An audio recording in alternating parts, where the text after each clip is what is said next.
Welcome to the Ultimate Mixtape, an Andrew McMahon fan podcast covering his projects from something corporate to wilderness and everything in between. Join your hosts, Jess and Jimmy, as they talk about the Andrew McMahon fandom, upcoming shows, news, and discuss the music with you, the fans.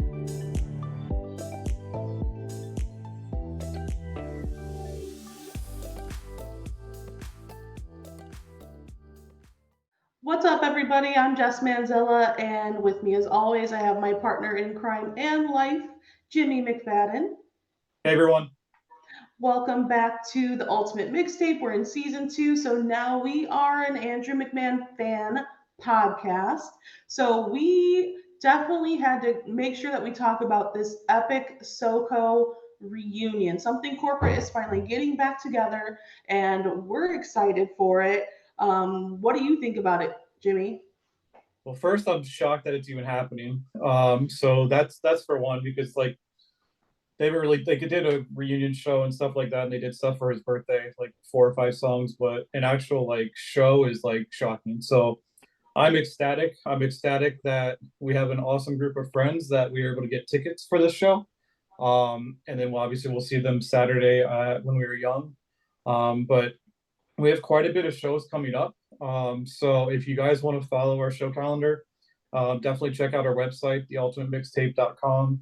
Then after each show, we'll do a blog and also put some photos up there. So yeah, with the confirmation of SOCO playing when we were young, they also announced their Sideshow. So there's been a lot of chatter among fans, conspiracy theories galore, and we figured we have to talk to our good friend Lisa about this because she is the most knowledgeable. We call her AMZ instead of TMZ. She always knows a little bit of everything. So I want to talk to Lisa about what she's seen, even as a moderator in the pop underground. So I can't wait to talk to her.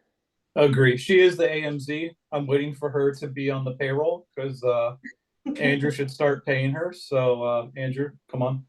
But anyway, if you guys are a fan of Andrew, you've probably been watching patiently for more news about what else is SOCO going to do. SOCO did confirm, or Andrew confirmed on Monday at the live stream, that there would be a New Year's Eve show in California. So we are obviously going to start looking at trying to attend that. So more news on that later. Of course. And welcome to the show, Miss Lisa, aka AM Chalk. We are happy to have you back. Thank you so much for having me back again, talking about all my favorite things. Of course. So, Lisa, it seems like the internet was ablaze when SOCO announced their Sideshow for when we were young. Just like most of the other bands, everybody kind of had these little sideshows planned, but they didn't have as much of a, I would say, frenzy for the tickets. And I'm curious, I wanted to ask you a couple questions about your experience with this. When it came to actually securing the tickets, I was not worried about it at all until about 2 days before the pre-sale happened for Andrew's fan club. And I started to notice in not just any Andrew groups, but the When We Were Young groups, people were losing their minds trying to get pre-sale codes. So that's when I became worried that maybe this is going to be a bigger deal than we thought it was. And it seemed like it was a pretty hot ticket that some people were saying it sold out in 60 seconds. So can you tell us about what your experience was like planning to get tickets and why you think it's been such a hot ticket? It was definitely a craze, and I think a lot of it has to do with the nostalgia factor. I mean, I got my 2004 SOCO shirt right here. I think, for me personally, the reason I was going to When We Were Young was specifically because of something corporate. And I had asked Andrew back in November, are there going to be any other shows? He was like, if you want to see something corporate, you got to go to Vegas.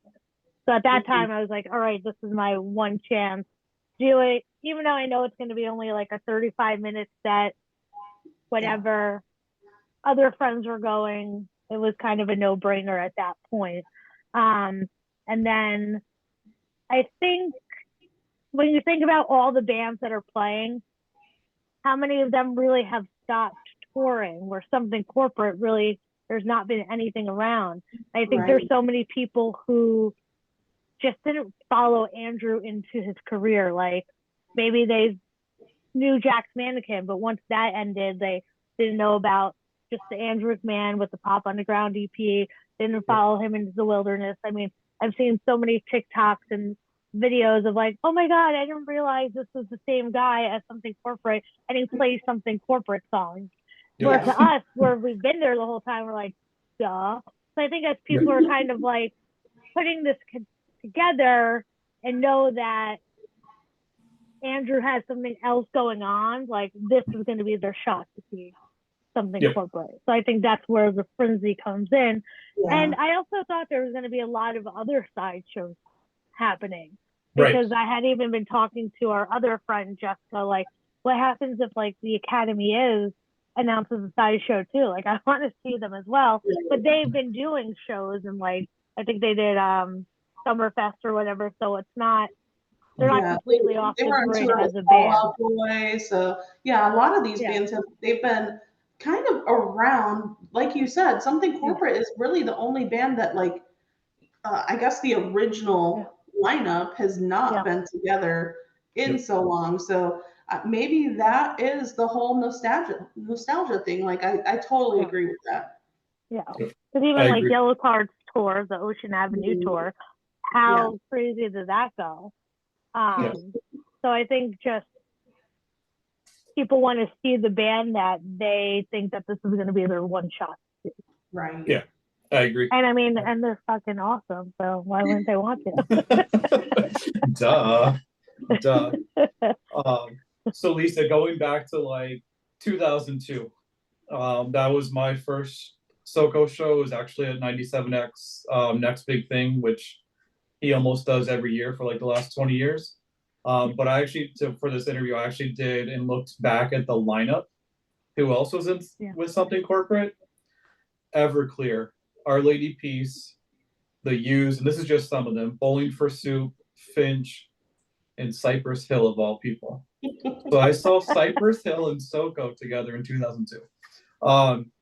What was your first? I think you also saw them in 2002. What was your first SOCO experience like? First I need to comment on like, that's just how great things were back then. Like you could go to a festival like that and you'd have all different types of music, and it was normal. Where like, even I think about Warped Tour, seeing like Eminem play on Warped Tour. I think maybe the same year like Something Corporate played, even maybe not. Well, regardless, like they're like, what, Eminem at Warped Tour? But that's just how it was, and it was okay. And now the ticket was like $40. Yeah. Well, let's not talk about ticket prices. Maybe we will later on. But yeah, I had first discovered Something Corporate because they opened for Newfound Glory. So it was them and Finch. And I had gotten tickets for a friend of mine that I knew like Newfound Glory. And we walked in and Something Corporate was like on stage. I'm like, what is this guy at the piano doing? But I liked it. They sold like the Finch and SOCO CD, like 2 for $10 or something ridiculous. My friend bought them and burned it for me. The Finch CD maybe got one play, and it's been all Something Corporate, like just in that CD. I think it might actually still be in that CD player, wherever it is. But I just got hooked instantly, and then would go see them whenever I could. You know, now it's obviously a lot more. Like when I say whenever I could, I meant within like New York, New Jersey. Right. Now it's like, oh, Vegas. not the whole US. Yeah, see, I'm a little bit different in the UK. because I didn't really get into SOCO like when they were originally starting. I ended up like, I remember when Andrew got diagnosed with cancer and people were saying like, pray for Andrew McMahon, and like I knew their songs from like some songs that were on MTV, but I wasn't really like a SOCO fan. So I did get into them later. So it's kind of interesting how you guys were there like in the Warped Tour days, and still people were like relating to the music then, but still followed Andrew as that all continued, of course. We know that he's been through a couple iterations of bands, but there should be a new one soon. Is he due for a new one right He's now? gotta be. No, we got number 4 out of him for the Wilderness. Yeah. So let's keep on this.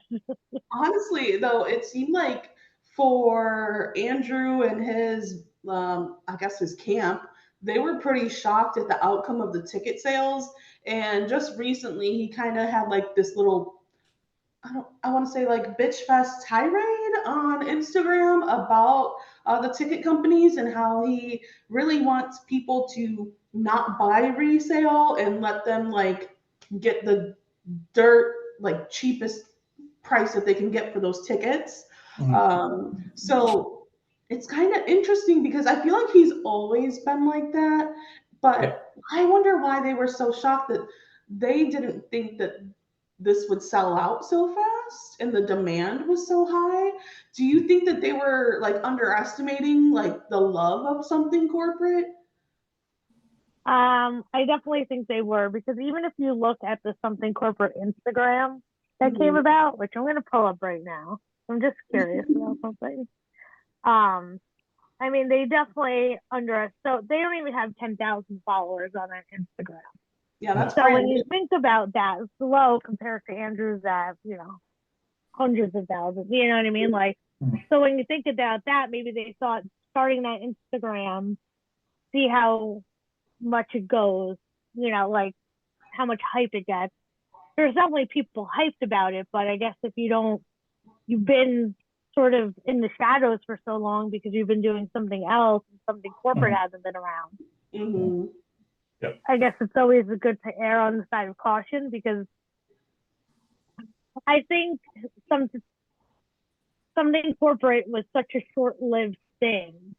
So to think about Andrew's career from the end of Something Corporate to now, to think about the sort of like small thing that happened within his career to be such a huge thing in 2023, I think that's kind of what the shock value was. I mean, I'm not shocked that it was that crazy. You knew I was nervous about getting tickets from the get-go, because I was like, House of Blues is small, like, especially that one. Yeah, 1800, like. Yeah, I mean, I guess this feels a little more elusive. Like people are really like interested in this and following this, and it's been kind of cool to watch because I wasn't expecting it for them. And I think that, maybe them seeing this kind of response can garner a tour. I mean, who knows? Yeah. So, we can hope. But like Jess said earlier, like not just the Andrew community, but it's like when we were young people, like obviously Blink is playing, Green Day is playing, like there's huge freaking names that are playing this festival. But if you look at people's top 5, because I've been perusing like nonstop just to see where SOCO sits with people, and it's like a lot of them have SOCO in their top 5, and it's like I remember their reunion shows, they were big, but this seems just out of the norm big. Why do you think that is? I think because they just haven't really done anything. And even when they did that, a couple of songs at Andrew's 40th birthday in California in September, people like we who follow were sort of expecting that, right? We're like, we're not going to be surprised if it happens. That the benefits for the guys who come out and they've done a couple of songs together. But for people who only really know Something Corporate, they haven't sort of taken Andrew out of the equation as his own separate musician with a separate career. So I think now they're seeing Something Corporate and they're like, they have an Instagram, like they're getting back together. They're all these sort of things are happening in their head that they think things are, we have to go see them again, or is it just their one show? Because I thought out of the two, with Something Corporate and Sum 41, I thought Sum 41 would have been more of the craze because that's they broke up or they're breaking up, right? Yeah. But I think for a lot of people also, like Something Corporate was one of the main bands that got them into like the pop punk scene and things like that. Yeah, and it seemed like Andrew was genuinely upset and feeling bad about how disappointed some people were. Within hours, he was on his fan page, like making a video saying like, I'm so sorry, like, and that kind of felt nice that he was reaching out to people and looking for ways to add more or seeing what else he can do. And I know Andrew's fan club, Camp Wilderness, people were very diligent about not oversharing the passwords, because they wanted to make sure that the fans were the ones that were getting the tickets, because instantly we saw 20 to 30 tickets on StubHub within 20 minutes of them going on sale. So it sounded like, there was a lot of people that joined the fan club just to get the pre-sale code. Where do you think things kind of went wrong with the sale of the tickets of this show? Well, I think, listen, they have Camp Wilderness. They have Camp Wilderness obviously as another way to make money. Like, nobody's blind to that, but as a way to keep Andrew connected to his fans beyond sort of Instagram. That's where he's most active. Get some more inclusives and the pre-sales and things like that, because I mean, how many pre-sales have we now had through Camp Wilderness, and nothing has been quite like this was. I think where they went wrong is promoting Camp Wilderness again right before that ticket sale went on. So even though, the Instagram story went up like something corporate sideshow, which people who were in Camp Wilderness knew that for months that it was going to happen. We were all just patiently waiting for like the official announcement to drop. So now all these other people are seeing like, oh my God, they're playing a sideshow. Let me click on this ticket link and it says sign up for Camp Wilderness for a pre-sale code. Okay, so for an extra $10, you want to secure you're there, you're going to do it, sign up for a month and get it. And that's where the mayhem started, because then you have such a huge influx of people coming. So the people who've already been paying members forever, patiently waiting out this announcement that we've known about for months, are sort of like getting panicky. Like, all these people are joining. We already have the password. We know when the tickets are going on sale. Well, wasn't it interesting? They took down the password. That started to happen, and then you start seeing other messages of people that, I mean, I can't say they were there or not before, but claiming that they are people that have been there and they missed the password. And so that also was a weird, chaotic experience in that fan club. I think also one of the biggest factors, I think, was 8 tickets per person. You could buy 8 tickets at one time, which is a stupid amount. Like, I was hoping they were going to cut it to as low as 2 or even 4. So it's like 50 people go in, that's 400 tickets gone. And that's like a fourth of the venue. So that's a good point. Yeah, I think the 8 ticket limit was bad. And I think he even said something on the live stream that if they ever did this again, it would be like a 2 ticket non-transferable. Like, he had all the rules that he wanted. So Jimmy's the math person, so he'll always figure that out.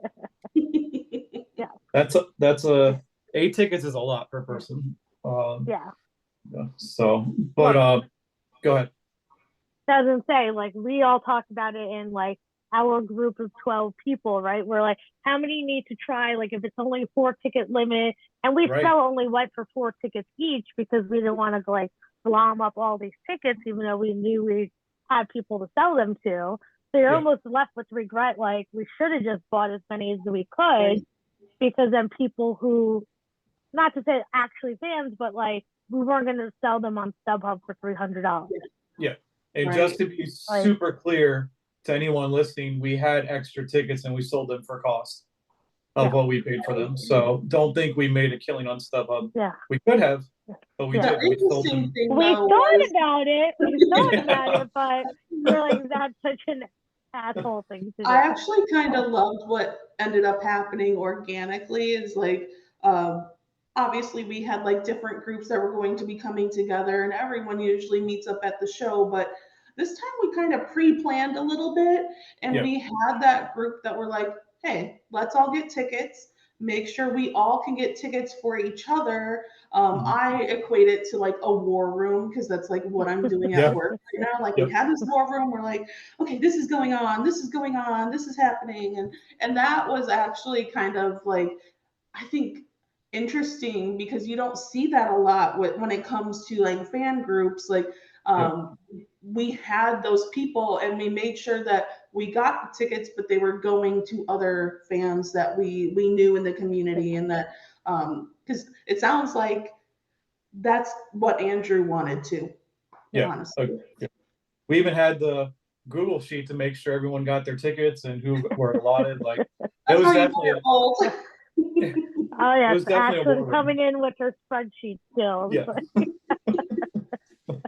And to be clear, everybody in each group, like one person at least, was part of the Camp Wilderness. But but it was easier. I mean, everybody's taken care of, and then you're not like scrounging to find tickets, or like, you know, if we got 10 tickets and then 2 people are like, do I spend the $300 on verified resale? Like, oh yeah, we have a friend that she ended up buying the resale. What was it, Jimmy? Like $500? $450 a piece. Yeah, insane. So those people out there, we could have made $450 a piece on 10 tickets, and we could have been sitting real pretty in Vegas. Moscow mules for everybody. Jimmy was so disappointed. He's like, but I can pay for my whole trip if I just resell these tickets. I'm like, we are not doing that, Jimmy. We are not being assholes. Like, I've never sold tickets for like more than like face value. Like, you know, but we never do. Yeah. It was enticing. A couple of dollars for your troubles, but we're not like making money off of it. Yeah. No. So, Lisa, speaking of obviously SOCO and like nostalgia, clearly there's still, unfortunately, every night people yell a certain song. Go ahead. So that's always still there, but what's your favorite SOCO album and SOCO show that you've been to? My favorite album has to be Leaving Through the Window. So that's the one that made me fall in love with them. Yeah. My favorite show, that's tough because I feel like my memory is going a little bit. But I'm going to say probably Skate and Surf Fest in 2004. It was like the festival, but Something Corporate was one of the main acts. And it was the first time I met Andrew. He was like coming through the crowd, like by himself. And I was like, like fangirl to the max, like, oh my God, I didn't have a camera with me, didn't have a Sharpie, just have the memory of me being like the cringiest person ever. And we know a few of those. Yeah. I'm still like that, but this was like real bad. But it was the first time I heard him play Constantine live. And I just remember like laying on the barricades like, like little hearts in the air. I'm walking down the stairs. Yeah, like, you know, like hard eyes. Like I miss having that feeling sometimes of like that complete sort of fluster and everything, and just a lot of things about that festival were like memorable, but Something Corporate again was the reason why I went to that show. Yeah. What about a favorite SOCO? What about a favorite SOCO song?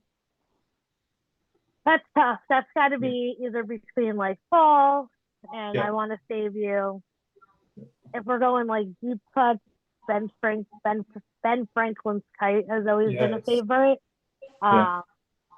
Which I know I'll never hear live, and I would never request to hear it. Actually, I think he did it. Did he do it on a live stream? I think so. Yeah. Rarely, recently, right? But maybe a little bit of it. Either way, like those are in the right now. Those are my favorite. I like it. Notice how Constantine is not anywhere on that list. No. You guys gave me an idea for a shirt. It should say, "Where were you when you first heard Constantine?" Get it on Bonfire. Put it up right now. I definitely plan on making one like specifically geared towards when we were young, like fest people that says play Constantine on it, and another one that says stop requesting Constantine. Yes. That would be amazing. Let's be real, like I'd have to be really surprised if he plays that actually at the fest. And who knows, maybe that was part of the praise for the sideshow. Like people want to hear Constantine. Yeah. I was gonna say that would be a fourth of his set at the festival. That would be half of the set at the festival. Right. Now, when we are looking at like the different Facebook groups, you're a moderator for the Pop Underground. So I've been so curious about this. Like one thing that's been a continuous source of laughter for us is seeing all the different conspiracy theories that are popping up on the fan pages. So Lisa, is there anything like you can like confirm, deny, or I know a lot of people are hoping for like a SOCO tour. What can you tell people? I mean, I can definitely say that nothing is certain because I thought Vegas was going to be the only opportunity to see them. But now we know we have New Year's Eve at the Grove in SoCal. We know something else. Let's get to that, but we won't really get to that.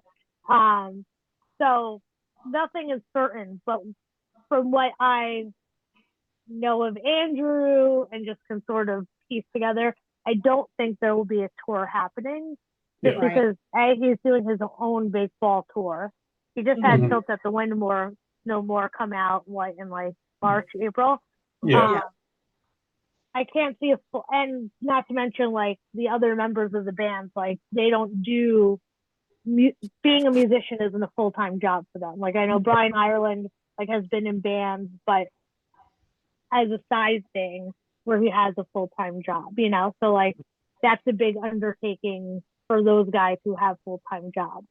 And also like Andrew's always talked about like not sliding back into this nostalgia thing, which I'm always sort of like curious to ask him about. Like, so I don't see them doing a full tour. I wish everybody would stop saying it because I feel like it's false hope, but maybe it's also you can manifest it. But I wouldn't be surprised if they did like a big show in like Chicago, one in New York, New Jersey, like other like big like one-off kind of things. But no, I wouldn't expect like a full-on tour. Another, I don't want to say laughable, but just sort of like, really, you think that is like new music coming out with something corporate? Where I feel like Andrew's worked so hard to get to where he is now under this moniker of being in the wilderness and coming out with an actual fourth album under one band name. And, you know, again, I could be wrong, but I just don't see that happening. Like, I just don't think that makes sense in what he's sort of trying to do with his own career. That's kind of similar to Cassidy Pope. She's coming back out of country music and like back into like a pop punk, like back to her roots, she keeps saying. And she, like, people keep saying like, oh, get back with Hey Monday, like do a tour. And she's like, really, I don't want to do that. So she's focused on making her own music, and I think that's pretty respectable. Like, you can pay an homage to the bands that you were back then, but you don't have to like continually sit in that space because you're not even the same people anymore. Agree. What are I know you mentioned one just now, but what are some of the weirdest conspiracy theories that you've seen pop up? AMZ. Definitely, I think the new music together. That was even weird. Though Sonia pointed out to me on the live stream the other night that was part of Camp Wilderness that she was like, oh, what he just said made it sound like maybe there's new music coming from them. I sort of missed what he said, but so no, I could be completely wrong. The touring, I think, is the biggest thing. Just like them coming back with the tour. I've seen other things about like, how am I trying to say it? I just think a lot of people think more is coming from the band than what really is. and it's just a lot of like false hope in a way. Yeah. From I could see them what I- doing like the anniversary of Transit, like when they hit all those like 5 or 6 Yeah. big cities or whatever it was. I could see that, but there's no way he's gonna tour. Yeah, it doesn't make sense for his own career, and you know, No. I'm sure he'd be going back and starting to write new music for a 5th Wilderness album. Yeah. But it seems like doing anything beyond what's already happening with something corporate just seems to be a backtrack on what he's trying to move us forward from. Right. So, Yeah, I but agree. yeah, the new music is what kind of kills me the most. So I'm like, have you been following it? Like, but I guess it's Constantine just Part people want to 2? be hopeful. They want to be Yeah. hopeful, but what would really be different from a SOCO album than like the Wilderness album? Right. I guess a little bit. When does he have time for that? He's a busy man. Yeah. Seriously, got a child in 4th grade. How'd you get so big? And people are like constantly trying to decipher every single post now. And SOCO made like a thank you Instagram post, and it said, quote, "We should have done this a long time ago. More to come. We belong together." So I saw people freaking out about that phrase, "we belong together." What do you make of that post that they made to their fans? I think it's just somebody who chose wording maybe poorly, or like I think what they are doing as a band is a lot for them, and they're like, yeah, we're gonna do this. We're doing, you know, when we were young, we're gonna do the Sideshow. We'll throw New Year's Eve together because they're all pretty much on the West Coast. I'm on the East Coast. So I think it's just people, they want more, so they're just gonna believe that there's more. Like I saw somebody on Reddit post like, did you notice that they started liking comments of like certain cities, and it's like, I think that's just like Andrew's manager going through and liking things as they come up, but it's hard to keep track when there's like all these comments coming in. Like I just think like not everything needs to be so deeply looked at, and just, but part of the fun is like, oh my god, what's gonna happen? Yeah. Right. So there's nothing wrong in that, because again, that person might be right, and I'm like, oh, I'm the asshole because I was like, I just thought somebody just on there clickety clacking and like Clickety clack, don't come back. So since we were all on the live stream on Monday, obviously he was talking about how quick the tickets went and he felt bad for the people who didn't get them. It sounded like he wants to do something else that weekend. Who knows what that could be? It's not like he has a ton of time that weekend, but do you have any idea of what he's like leading towards? You know, I think that the acoustics that you're talking about, right? Sorry, I kind of like pressed my phone for a second. Focus. Yeah, I think that again, I think slightly poor wording, because he made that video and he said, we'll work on like an acoustic something SOCO set, and then he did that live stream, which is basically an acoustic SOCO set of just him, right? Right. And again, it went back to him talking about his fall tour with Wilderness. Yeah. So I'm hoping people sort of see that, like, yeah, we're going to talk about something corporate, but this is still like what I'm doing and like where I am in the now. Yeah, I'm sure he's probably going to try to make something else happen to get more tickets out there. So like another show back to back, because even when this Sideshow got announced, it seemed very much like, well, we're going to be there and we need to practice. So it was like basically giving them a reason. And I think it's just all is sort of spiraled. So I don't know if the demand for that is going to make them do other things beyond what they already have planned. Yep, I agree. And I mean, since you're going to When We Were Young and the Sideshow, is there anything that you're looking forward to the most out of your Vegas trip? Like between the two, do you have an idea? I mean, I'm definitely looking forward to the Sideshow the most because something corporate was really the kick in the ass for me to go to the fest. Yeah. Definitely hanging out with my friends, you know, getting the crew back together. I know there's going to be a lot of fans there that, you know, are either new friends or you haven't seen in a long time. So it'll be nice to get everybody back together for a couple of nights. And something that I'm also looking forward to is schedule conflict. So like, oh, if there's another band I really want to see and something corporate's playing, I'll feel okay missing their set and going to another one that I just went. Which, let's be real, you know, it's not gonna happen. But. Yeah, that's not. It sounds like a badass right now, but I'm gonna see you at SOCO. Yeah. No, I think Vegas is gonna be a blast. It's a quick trip, but I think we're gonna make the most of it. I'm super excited about the VIP part of sitting at the tables during Constantine. I think that's gonna be amazing. Hashtag elder emos for the win. Yeah, and I'm the eldest of them all. But you mentioned like picking like what sets you would go see. I'm obviously excited to see Blink again. But like Good Charlotte, let's say Motion City, Academy is. Are there any other like what bands besides Something Corporate are you really looking forward to?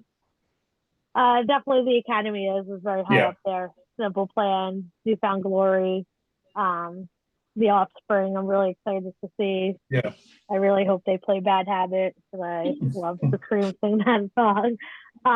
And Blank because I didn't go to their tour because the tickets were so expensive that the cost of the festival was like, you know, half. You know, Blink tickets were $150 for MSG. I'm going to the fest $350 for the tickets, but plus the airfare and hotel. But we won't talk about all that. But but so it's nice to get that a little bit of everything. But definitely, the Academy is like next highest on my list. Which I'm hoping that they will be the opener for Something Corporate. But why do you think he? Why do you think he doesn't know yet, or do you think he does know? You know, I think it's always a possibility that they don't actually know. I mean, that he does know. But I feel like Andrew really sucks at keeping his own secrets. So they probably don't really know. It could have also been like, well, let's see how these tickets sell without an opener. Yeah.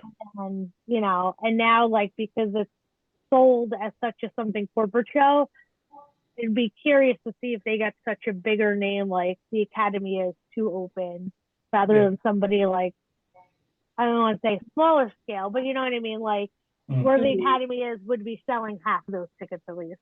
You know what I'm trying to say? So it could be that. And he had mentioned like who can they afford to pay as an opener. Right. But it would make sense that it's a band that's on the bill for the fest. Yeah. He did mention that he would like some sort of iteration of the Academy is because of their familiarity together and like they're obviously friends. But and William Beckett actually didn't he play Dear Jack? Yeah, this past year. Yeah, Chicago. So like that makes sense. I also thought it would be kind of cool if like a newer like pop punk band maybe got attached to that and like he was able to like bring them up a little bit. But like one of my favorite ones, Magnolia Park, they're already on the Sum 41 side. So there's still a possibility there. And there's a couple like random bands on that set for When We Were Young as a whole that I kind of want to see, like the Veronicas, Michelle Branch is there. Like it's a very interesting and unique balance of bands that are going to be there. But when we are going to be doing a detailed episode about When We Were Young, so we're kind of going to like dig into that a little bit more. I mean, honestly, I can't wait to just, like you said, be around like my favorite people and just like enjoy that show. And really like there's so much that's happening in these next couple months. So it's pretty exciting. This is kind of like our Super Bowl of the Andrew McMahon world. It really is. It's silly to think that, but like all these things are happening, like the one we were young, Dear Jack's going to be happening, and New Year's Eve. So it's pretty exciting. So thanks for taking the time to talk to us, Lisa. We do this like on our own anyway. So we'll have to see what people think about our ramblings. You are like officially like the AMZ on TikTok now. So you're giving all the updates on there. Can you tell everybody like where they can find you with all the newest information and news that you're giving out? I mean, I definitely keep Instagram the most updated. I've been trying to tap into TikTok because how many people are on TikTok who are only like following up on something corporate stuff, even Jack's mannequins. So try to just get like this new reach of people, because ultimately my goal is to try to get as many like followers and just eyes, so that way as the fundraising season comes through, I can already have that base to then educate people on like what the foundation does. Yeah. So Instagram is always like the forefront of where I post. I've been trying to stay on top of TikTok. It makes me a little uncomfortable putting my face on there and talking, but I've been trying to do it. That maybe everybody else does it and gets like a billion views. So I know. I had said, I'm like, if I have like 1,000 followers on TikTok, I will go live during the Something Corporate show. But hey, there you go. Okay. It hasn't happened. Slowly, very slowly. I don't think the prorated amount is going to get me. I don't think it's moving along quite enough, but that's all right. We have Instagram Live. Really, Instagram and TikTok are the two places I'm most active with, like updating and trying to getting any factual information out. Now with these Something Corporate resale tickets, getting scammers that I'm being made aware of, so letting people know about any known scam artists. And if you're watching this and if you're watching this and you're thinking about buying resale tickets, do it through Ticketmaster, like resale. Somebody messages you. If they are just one word answering, if you're not sure, just send one of us a message. We'll help you sort through. But always pay PayPal goods and services. That way you have protection and you can get your money back if it is a scam. Yeah. On TikTok, or do like Andrew said.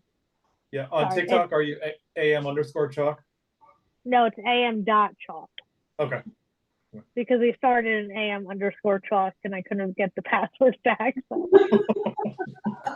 We've all been there. It wasn't Constantine 1111.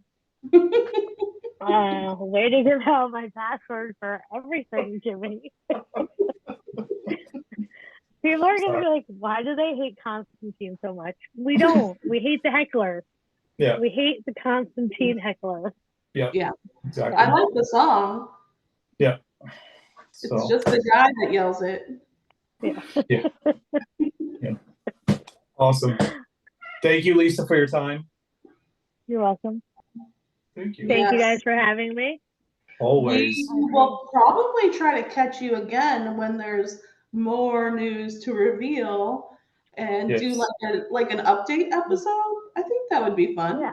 Yeah. I think there's one other thing I know about that I can share. That's there's going to be vinyl represses. Hey. Yes. For the Something Corporate. So I know that'll be really exciting. And it'll be like through Andrew, because as we know, it's been like a battle for him to get the ownership over his music and all of that. Like, I was hoping he'd do like a Taylor Swift thing and they would like be releasing their own versions. But time, money, all that stuff. But something to think about along the way, Andrew.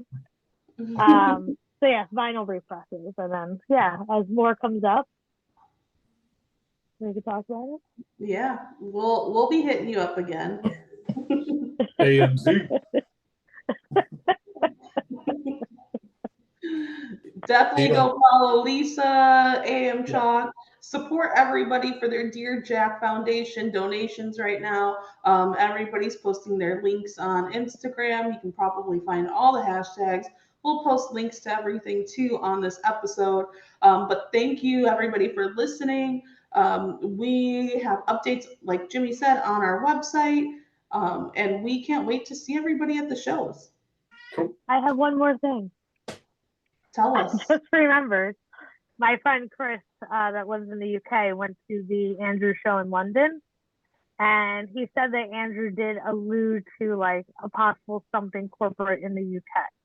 Hey. I don't know if it was just him being funny and cute, but again, not something I think is likely to happen, but that was the impression my friend got, that he had said it like while he was on stage. So Cool. Like you said, Andrew's the worst person at keeping his own secrets, so Right. Yeah. I guess we'll find out soon. Yep. hopefully. It's tough to keep it in. It's tough to keep it in. Yeah. All right, everybody, have a good night. See you guys. Thank you. You're welcome. Oh.